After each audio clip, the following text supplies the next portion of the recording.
Saya panas mendengar uang yang dibelanjakan oleh para pelancong Indonesia ke luar negeri dalam 1 tahun itu bisa mencapai 700 triliun rupiah nilainya, atau hampir setengah APBN. Ini perilaku elitis yang tidak sampai 3% populasi Indonesia. Sementara turis mancanegara kalau belanja di Indonesia di total tidak sampai 200 triliun setiap tahunnya. Tekor sebenarnya kalau apple to apple, namun yang penting ekonomi berputar. Sekarang dari sisi jumlah, ternyata jumlah orang yang datang ke Indonesia jauh lebih banyak dari jumlah pelancong Indonesia ke luar negeri. Tapi spendingnya banyakkan orang Indonesia di luar negeri. Orang Indonesia itu memang jago belanja. Kalau turis mancanegara ke Indonesia pulang bawa oleh-oleh gantungan kunci yang hanya puluhan ribu nilainya. Sementara turis Indonesia ke luar negeri pulang bawa tas Hermes, Louis Vuitton yang harganya ratusan juta. Sekarang kita harus turun tangan membantu pemerintah yang sudah bingung, nggak ngerti lagi mau bikin apa. Yang penting tahun 2024 tongkat estafet kekuasaan harus di lingkaran mereka agar abadi kekuasaannya. Sementara rakyat asal survive. Toh rakyat sudah pinter,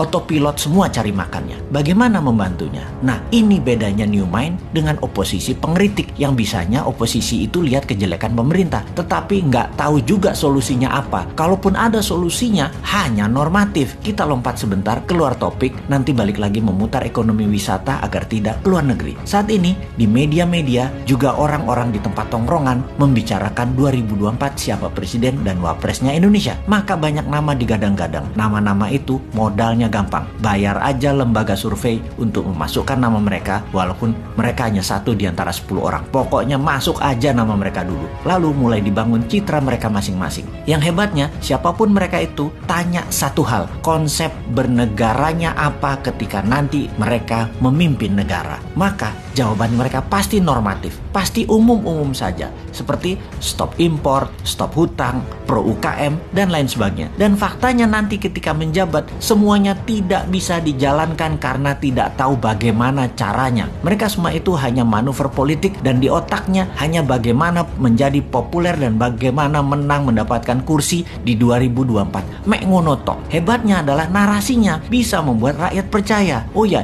ini bukan promosi Bosman yang ternyata sudah lengkap cara dan strategi bernegaranya. Bukan loh ya. Bosman bukan mau jadi presiden. Bosman mau jadi lord. Wes, jelas yo. Ini semua buat nyindirin positif. Kita nyindir incumbent, nyindir yang cari popularitas di tahun 2024 dan nyindir oposisi supaya semua punya konsep bernegara. Misalnya mereka mengatakan akan menghukum mati koruptor.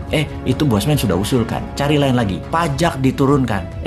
Bosman juga sudah duluan sejak 3 tahun yang lalu ngomong itu. Tutup selat di Indonesia. Wah, itu mah program Bosman. Bunga bank 0%. Itu juga Bosman yang punya program. Mati nggak lo para kandidat presiden semua? Konsepnya Bosman sudah duluan sebut beserta caranya. Mati gaya aja lo. Ya mending jadiin Bosman lord. Mulai paham nakalnya si Sontoloyo ini. Jadi cara mereka paling top ya paling masuk gorong-gorong, masuk ke podcast populer, sebanyak mungkin diliput media kegiatannya. Tapi ya garing. Viewer di sosmed mereka paling hanya ribuan. Tidak mungkin sampai puluhan bahkan ratusan atau jutaan viewer. Kalau mau jutaan ya ke Deddy Corbuzier paling. Oke, kita kembali ke topik bagaimana membuat 700 triliun itu ada di Indonesia aja. Sebagai acuan, cerita Dior dan Vuitton, jadi wisata itu kekuatannya bukan ekowisatanya alias lokasinya yang kuat, tetapi harus ada kekuatan penunjang seperti kuliner, event atau peristiwa, tradisi, budaya, keramahan sarana toilet, kesehatan dan pelayanan yang prima. Tentunya produk kelas dunia berharga mahal karena langka dan unik. Sungguh, event, tradisi, budaya dan experience pengalaman adalah yang paling powerful membuat turis kembali. Bagaimana kalau kita buat semuanya? Kita buat event, tradisi, budaya, kuliner, produk